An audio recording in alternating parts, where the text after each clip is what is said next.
오늘이 11월 23일 29년 전에 제가 결혼한 날입니다. 결혼한 지 23년이 됐습니다. 어떻게 살았는지 참 신통방통하다. 하루만 살았습니다. 하루만 살다 보니까 29년까지 왔습니다. 참 다행이다. 예수님을 어떻게 믿고 천국까지 살 것인가? 하루만 사시면 됩니다. 하루하루 하나님을 의지하고 사시면 천국까지 영원히 살 수 있습니다. 앞으로 어떻게 그 오랜 세월을 살까 생각하면 답답해집니다. 답답한 인생을 살지 마시고 그냥 하루만 하나님 안에서 또 하루만 잘 사시면 여러분이 평안하고 행복한 삶을 살 수 있을 겁니다. 사람이 살아있다는 것은 어떤 욕구를 가졌다 이걸 의미합니다. 욕구란 생리적 욕구, 가장 기본적 욕구, 먹고 마시고 자고 이런 욕구가 있습니다.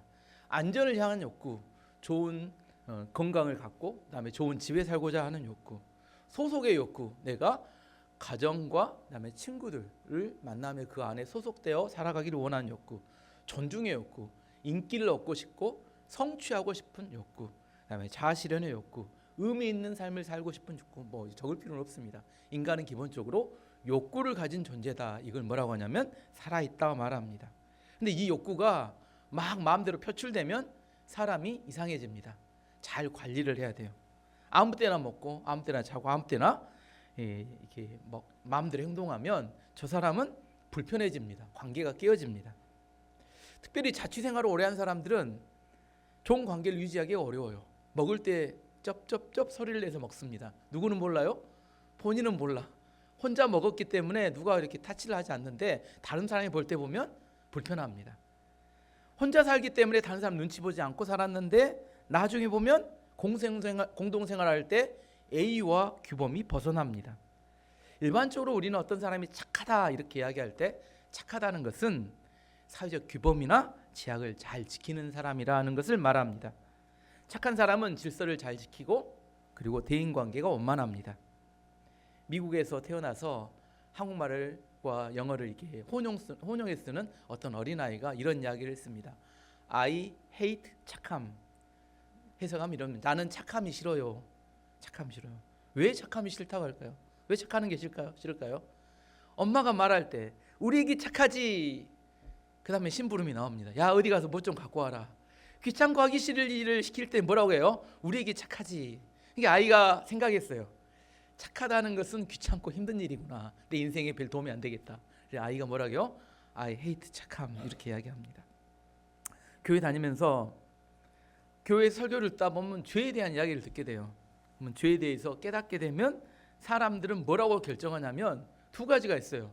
나는 이제 믿음으로 살 거야 이렇게 결정하면 굉장히 성숙한 결정입니다. 근데 어떻게 결정하냐면 나는 착하게 살 거야 이렇게 결정하는 사람들이 더 많습니다. 죄에 대해서 죄책감 받으면 뭐라고 생각하냐면 착하게 살아야지 이렇게 생각한다는 거예요. 근데 이건 성경의 가르침은 아니고 윤리적인 가르침입니다. 착하게 살면 억울한 일이 많이 생겨요. 착하게 살면. 예를 들면 며느리가 3명이 있었습니다. 1번 며느리 악합니다. 2번 며느리 더 악합니다. 3번 며느리가 착합니다. 그러면 동네 사람들이 뭐라고 이야기하면 1번, 2번 며느리는 악하고 함부로 대하는 사람이다 이렇게 이야기를 해요. 근데 3번 며느리는 착하다고 칭찬을 합니다. 그런데 집안에 어려운 일이 발생하면 1, 2, 3번 중에 몇 번에게 시킬까요? 몇 번에게? 여러분 몇 번에게 시킬까요? 돈 꾸러 갈 일이 있을 때 몇 번에게 시킬까요? 몇 번에게 돈 꿔달라고 부탁할까요? 3번. 3번은 시간이 지나면 일이 많아지고 불편한 이렇게 요청을 많이 받게 됩니다. 착하면 어떻게 되냐면 시간이 지나면 지날수록 해야 될 일도 많고 인생이 짐이 많아진다는 겁니다. 무거워져요. 근데 어느 정도는 사람이 견딜 수 있습니다. 착해가지고 무거운 짐을 지는 건데 인간이 어느 한계에 딱 도달하게 되면 뭐라고 해요? 나는 더 이상 착하지 않을 거야. 착했던 사람이 어느 한계가 지나고 나이가 어느 정도 들게 되면 그때부터 악해지기 시작합니다. 악해지기 시작해요. 우리나라 사람들은 한 90% 이상이 착합니다. 착해요. 그래서 다른 사람이 이렇게 악하게 대해도 악하게 못 대해요. 참고 인내합니다. 그래서 우리나라 사람들의 특징이 있어요. 착한데 이 착함이 엉뚱한 것으로 표출이 되는데 사람들이 모이면 입으로 그 착함을 텁니다. 비난하고 정죄하고. 5명이 앉아있을 때 1명이 없어지면 어떻게 될까요? 조심해야 화장실 갔다 온 동안 누구 이야기예요? 바뀌면 또 그 사람 이야기합니다. 왜 그래요? 마음에 억울한 게 너무 많아. 착하게 살았는데 내 마음이 억울하니까 누군가에 대해서 계속해서 이렇게 특별히 가까운 사람들이 부탁을 많이 하니까 그 사람에 대해서 억울함을 호소하는 이야기를 많이 하게 됩니다. 착함을 추구하다가 원망하는 말로 비난하고 공격하게 되고 결국 자기 인생이 어려워지게 됩니다. 그래서 오늘 제목입니다. 착한 사람이 더 불행하게 사는 이유입니다. 아까 어린아이에게 우리 애기 착하지 하고 심부름 시키듯이 주변 사람들이 여러분에게 이 사람 참 착한 사람입니다. 그리고 자기가 하고 싶은 걸 요구를 해요. 왜? 너는 착한 사람이니까 이걸 해야지 이렇게 요구하는 겁니다. 내가 끝까지 그것을 들어줄 만한 용의가 있으면 좋은데 중간에 뭘로 변한다고요? 악하게 변한다니까요. 착하게 끝까지 가면 좋은데 끝까지 못 가면 내 안에 이제 불행함이 찾아옵니다. 오늘 여기까지 설교를 듣고 돌아가시면 오늘 목사님이 이야기해서 더 이상 착하게 살면 안 된다고 엉뚱한 결론이 나오니까 이제 착한데 불행한 이 문제를 해결하기 위해서 2가지 차원에서, 첫 번째 윤리적인 차원에서 이것을 해결하는 방법이 있고, 2번째 신앙적인 차원에서 이 문제를 해결하는 방법이 있습니다. 첫 번째 윤리적인 대안. 착하기 때문에 불행해지는 것을 막기 위해서 윤리적인 대안은, 이 착하다는 것은 거절을 잘 못하는 사람, 상대의 형편이 어려울 것 같아서 나도 어려운데 그걸 들어줘야 될 것 같은 사람, 이 사람들은 훈련을 통해서 불행을 벗어날 수 있습니다. 이것은 대인관계가 미숙하기 때문에 발생하는 거라 반드시 잘 배우셔서 적어놓고 훈련하셔야 합니다. 첫 번째, 누군가 나에게 부탁을 했을 때 그 사람에게 나도 한 가지 부탁을 한다. 뭐라고요? 누가 나에게 어떤 부탁을 했어. 그럼 나는 기꺼이 들어줄 수 있어요. 그러면 나도 그 사람에게 동일한 부탁을 한번 해보라는 겁니다. 예전에 어렸을 때 공동체 생활 이렇게 훈련할 때 2 사람이 맨바닥에 이렇게 2 다리를 뻗고 앉습니다. 등을 기대고 앉아요. 앉아보셨어요? 난 꼭 지금 해보고 싶은데 2 사람이 다리를 쭉 뻗고 등을 딱 기대고 앉아요. 한 사람이 쭉 등을 펴고 편하게 앉았습니다. 그럼 그 반대 사람은 어떻게 하고 있을까요? 이 쪼그려 앉아가지고 굉장히 상대가 이렇게 몸무게까지 지탱하고 힘듭니다. 근데 편 사람은 뭐라고 생각하냐면 뒷사람도 나처럼 편할 거라고 생각해요. 반대로 해보세요 하잖아요. 그러면 반대로 쪼그렸던 사람이 쭉 펴잖아요. 그때 처음에 편했던 사람이 압니다. 아, 이렇게 힘들었구나 저 사람이. 근데 내가 그것을 해보지 않으면 내가 편하면 상대도 편하다 이렇게 생각할 때가 많다는 거예요. 그래서 내가 어떤 사람이 부탁하면 기꺼이 들어줄 수는 있어요. 하지만 반대로 그 사람에게 그 부탁을 하게 되면 그 사람이 압니다. 아, 이게 상대에게 부탁하는 것이 힘든 일이었구나 이렇게 알게 된다는 거예요. 그러면 그 사람이 이 부탁을 들어주기 싫어요. 그래서 상대가 부탁을 해놓고 자기는 부탁을 안 들어주면 그 다음에 그 사람이 부탁할 때 거절할 수 있어요, 없어요? 거절할 수 있어요. 나 너도 안 들어줬으니까 나도 안 들어줘도 되지. 그렇지 않아요? 그래서 내가 상대가 나에게 어려운 부탁을 했을 때 그걸 들어줄 수는 있지만 다음에 내가 부탁을 해보면 그런 착하기 때문에 불행해지는 일의 한 50% 정도는 없을 수가 있습니다. 나도 그에게 부탁을 해본다. 계속 가능할 것처럼 다 들어주다가 나중에 이렇게 막 이렇게 불행해지는 과정을 거쳐가지 마시고, 2번째, 부탁을 받았을 때 그 자리에서 바로 승낙하지 말아야 합니다. 어떤 사람은 이야기를 들으면 1분 내에 예스, 노를 다 답을 해주는 사람이 있어요. 무조건 모르는 답도 다 답을 해줘요. 짐작을 하고. 이거 큰 문제입니다. 어떤 사람이 여러분에게 뭘 부탁을 했어요. 그러면 훈련을 해야 합니다. 내일까지 대답해 줄게. 뭐라고요? 훈련해야 한다니까. 뭐라고요? 내일까지 대답해 줄게. 내일 대답해 주면 그 사람이 좋아할까요? 싫어할까요? 내일이라도 승낙해 주면 다 좋아합니다. 10일 뒤에 승낙해 줘도 그 사람이 부탁한 거에 대해서 예스 해주면 다 좋아해요.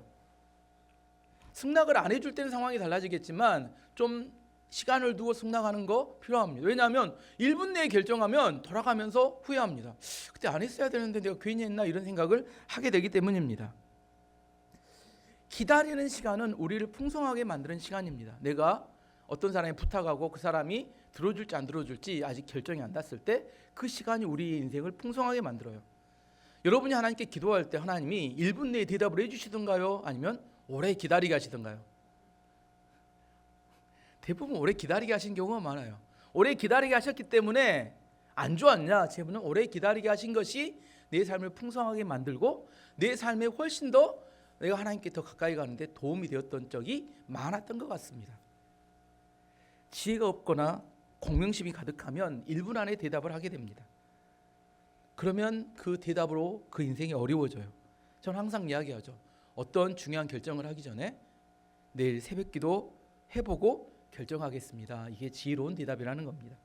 세 번째, 곤란한 부탁을 받았을 때 다른 사람과 상의해 보십시오. 누구하고든 상관없어요. 어린애기하고도 괜찮습니다. 나이 든 사람이든 학생이든 어른이든 다 상관없어요. 누구에게 내가 처한 상황을 이야기해 보면 그 이야기한 사람이 이런 반응이 보일 수 있어요. 뭐라고 반응을 보냐면 미친 거 아니야. 무슨 말이에요? 그런 부탁하면 안 되는데 그렇게 심한 요구를 했어. 이런 반응이 나오면 어떻게 생각해요? 여러분도 양심의 자유를 얻습니다. 그 사람이 내가 거절한다 하더라도 이건 미친 요구였기 때문에 내가 굳이 다 들어줄 필요가 없었구나 이걸 알게 되고 거절에 대한 용기를 갖게 됩니다. 상대의 압박에 내가 휩쓸리지 않게 돼요. 그래서 내가 받았던 부탁에 대해서 누군가에게 한번 상의를 해보는 것은 매우 중요합니다. 네 번째 가장 중요한데 취소를 두려워하지 말라가 네 번째입니다.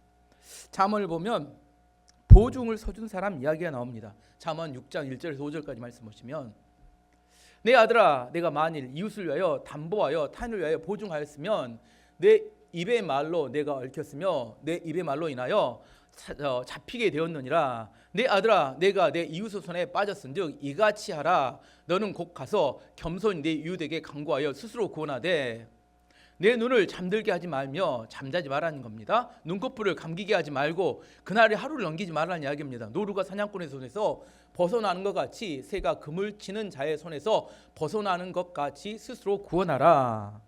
성경에서는 보증 서라고 했나요? 보증 서지 말라고 했나요? 뭐라고 했어요? 성경에서 보증 서는 것은 자기뿐만 아니라 온 가족을 다 망하게 만드는 지름길이라고 이야기했습니다. 우리나라도 보증 서서 망한 사람 집안 많습니다. 주변에 보증 서 가지고 쫄딱 망한 사람들, 주식에서 망한 사람하고 보증 서서 망한 사람이 내 주변에 제일 많은 것 같아요. 보증 서면 망한다고 성경에 분명히 기록하고 있습니다. 어떤 사람이 찾아왔어요. 아는 사람, 자친한 사람인데 취직을 해야 되는데 어떻게 취직이 안 됐는데 연대 보증을 서주면 좋은 직장에서 받아주겠다고 이야기했다는 겁니다. 이번만 직장에 들어가면 자기 인생이 바뀌겠다는 겁니다. 보증을 서줘야 될까요? 말아야 될까요? 서줘야 돼요? 말아줘요? 서면 안 됩니다.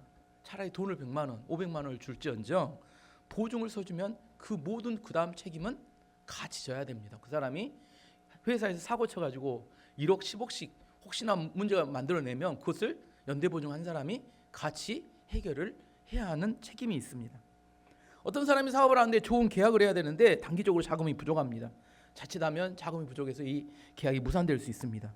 그래서 보증을 서주면 한 달만 지나면 이거 갚을 수 있다고 이야기합니다. 보증을 서줘야 될까요? 말아야 될까요? 성경은 보증 서지 말라고 이야기합니다. 차라리 내가 없는 셈 치고 돈을 1,000만 원, 2,000만 원을 이렇게 못 받든지 갚든지 이렇게 줄 수는 있을정정 보증을 서주는 것은 무한대로 우리 가정을 담보 잡힌 거와 똑같습니다. 공항에서 어떤 사람이 가방을 들어달라고 짐이 너무 많아서 자기 짐에 이렇게 짐을 보낼 수 없으니까 짐을 좀 이렇게 나누어 달라고 이렇게 부탁이 왔어요.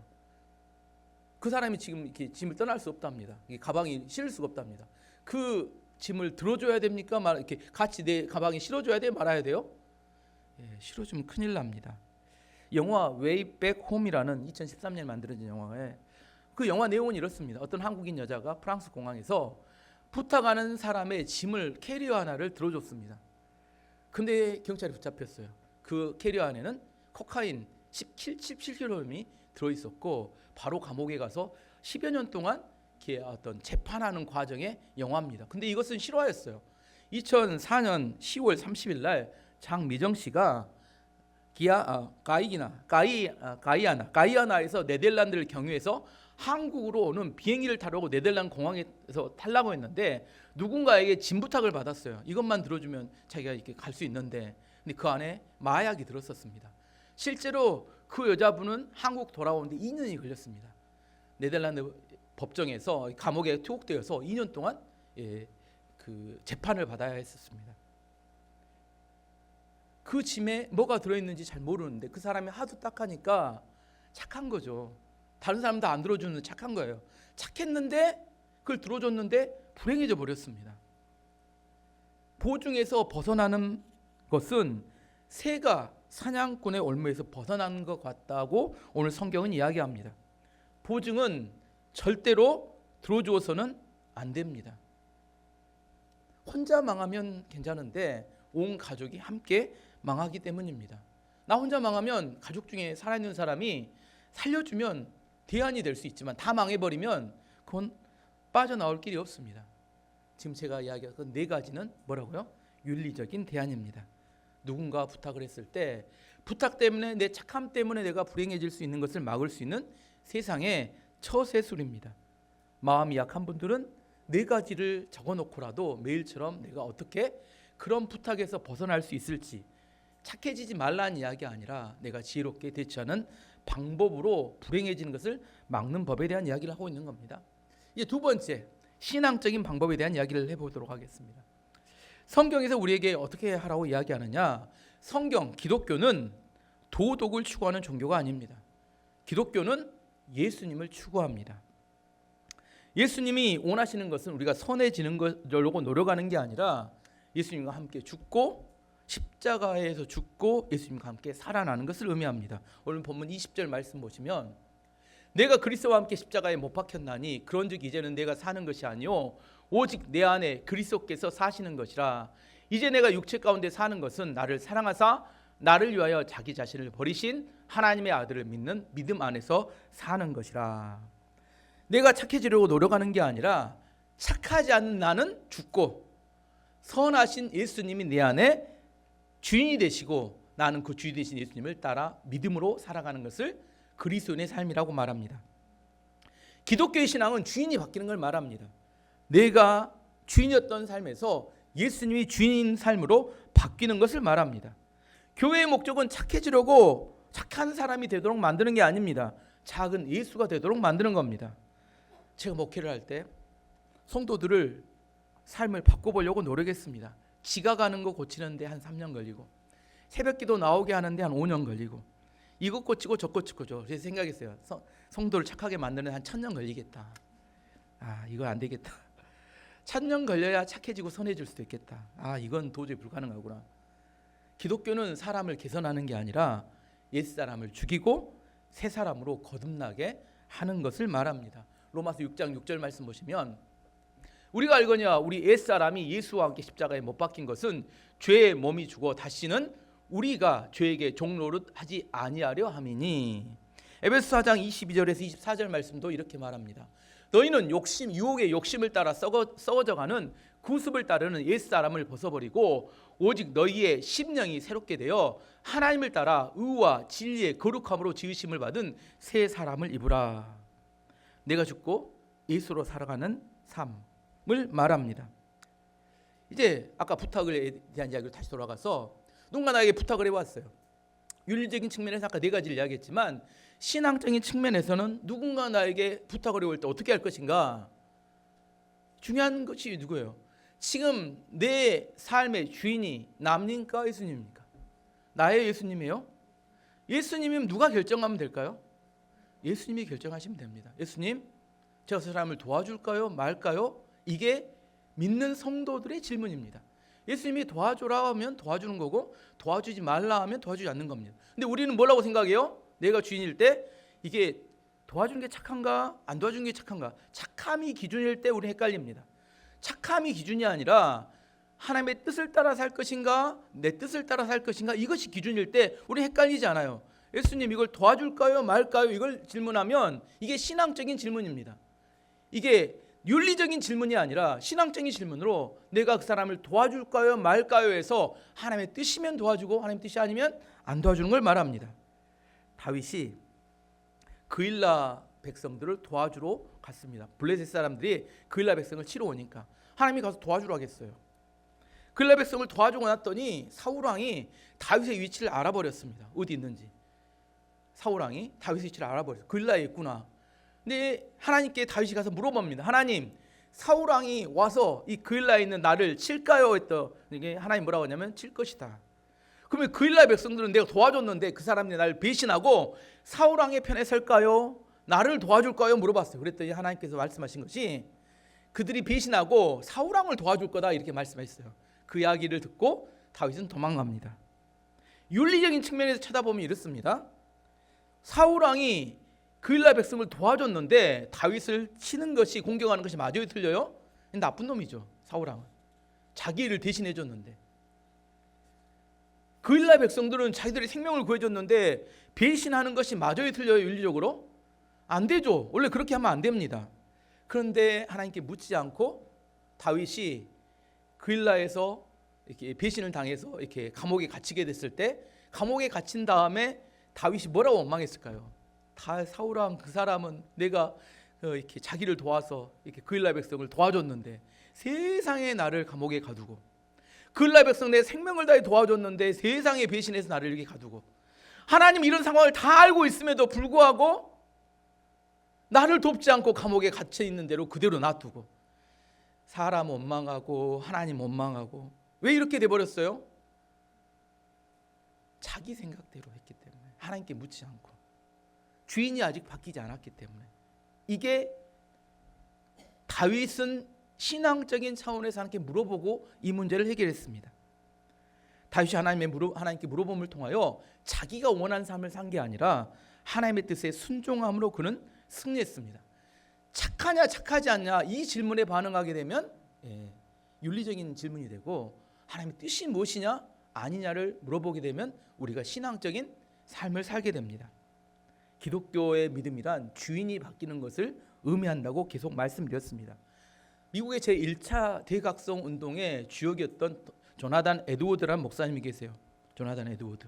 그분은 유명한 설교가 있는데, 보스턴 렉처에서 했던 유명한 설교의 제목이 인간의 의존 속에서 영광 받으시는 하나님. 사람이 하나님을 전적으로 의지할 때 하나님께서 영광 받으신다는 겁니다. 이걸 좀 설명해 보면, 이 굉장히 유명한 설교입니다. 뭐 신학생들은 다 그 영어로 된 것을 한 번씩 보면 다 좋은데, 이런 겁니다. 어린 아이가 아이일수록 누구를 의지할까요? 엄마 아빠를 의지합니다. 우리 장로님이 애들에게, 우리 교회 애들한테 사탕 주고 이렇게 맛있는 걸 주시는데, 어떤 사람이 가서 용돈도 주고 사탕도 주고 이쁘다고 쓰다듬습니다. 근데 그 아이가 어디로 가요? 쓰다듬어도 누구에게 따라가요? 엄마 아빠 하고 가버려. 아무리 좋은 마음을 가지고 안아주려고 하고 뭐 해도 엄마 아빠만 찾아요. 근데 이 아이가 엄마 아빠를 찾을 때 그 엄마 아빠는 영광을 받는다는 겁니다. 그 아이가 엄마 아빠를 찾는 이유는 뭐예요? 엄마 아빠만 의지한다는 거예요. 다른 어떤 존재도 나에겐 중요하지 않다는 거예요. 누가 나에게 사탕을 주거나 누가 나에게 용돈을 줘도 중요하지 않다는 거예요. 누가 중요해요? 엄마 아빠가 중요하다는 겁니다. 나는 엄마 아빠를 의지한다는 거예요. 그게 많은 사람들 앞에서 나는 엄마 아빠가 가장 중요하고 믿을만하고 그분만이 나의 신뢰의 대상입니다, 이렇게 고백할 때 그 순간 엄마 아빠는 영광을 받는 겁니다. 우리 아이가 나를 그렇게 신뢰하고 따를 때. 하나님도 마찬가지라는 거예요. 하나님 믿는 성도들이 어떻게 할 때 하나님이 가장 영광 받으실까? 이단 같은 사람들이 와서 사탕 주고 뭐 잘해준다 하면 그때 귀가 썰그대서 따라가면 어떻게 돼요? 그러면 하나님 영광 받으시지 않으시겠죠.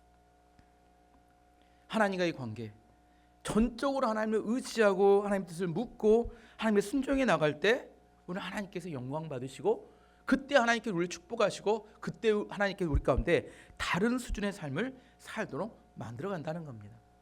우리가 착하게 사는 게 목표가 아니라 하나님의 말씀 안에서 그 말씀을 믿음으로 살아가는 것이 기독교 신앙입니다.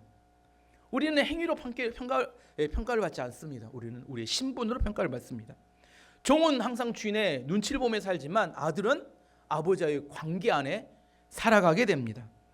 윤리는 치열하게 사는 우리들에게 잘 버텨라 이렇게 이야기해요. 하지만 성경은 우리에게 네가 죽고 예수로 살면 된다 이렇게 말합니다. 요한복음 14장 6절 말씀 보시면 예수께서 이르시되 내가 곧 길이요 진리요 생명이니 나로 말미암지 않고는 아버지께로 올 자가 없느니라. 우리의 믿음의 삶이란 예수 그리스도 안에 머무르는 걸 말합니다. 예수 그리스도를 따라가는 걸 말합니다. 세상의 진짜 능력은 뭐냐면 머무르는 겁니다. 머무르는 것이 능력이에요. 뭐가 능력이라고요? 이게 중요한 이야기입니다. 아는 게 능력이야. 머무르는 게 능력입니다. 돈이 내 안에 머무르면 내가 뭐가 될까요? 부자가 되는 겁니다. 머무르는 게 중요하다니까요. 돈을 버는 게 중요하지 않아요. 머무르면, 좋은 사람 내 주변에 머무르면 내가 뭐가 돼요? 행복한 사람이 됩니다. 좋은 사람이 있으니까. 예수님이 내 안에 머무르면 어떻게 돼요? 생명을 얻습니다. 진짜 능력은 뭐예요? 머무르는 데 있다니까요. 내가 어떻게 하면 좋은 것이 내 안에 머무르게 할 수 있을 것인가? 예수님과 함께 동행해 가면 그것이 기독교의 신앙이라니까요. 무등산 입석대를 가려면 어떻게 가면 될까요? 입석대 등산을 가면. 요즘 등산도 추우니까 잘 안 가실 수 있는데, 앞에 보면, 우리 병원에서 보면 입석대가 바로 앞에 있어요. 병원에 이렇게 3층에서 보면. 그래서 곧장 가면 좋잖아요. 근데 곧장 가는 길은 없어요. 등산로를 따라가면 어떻게 돼요? 내려갔다 올라갔다 돌아갔다 막 이렇게 난리를 칩니다.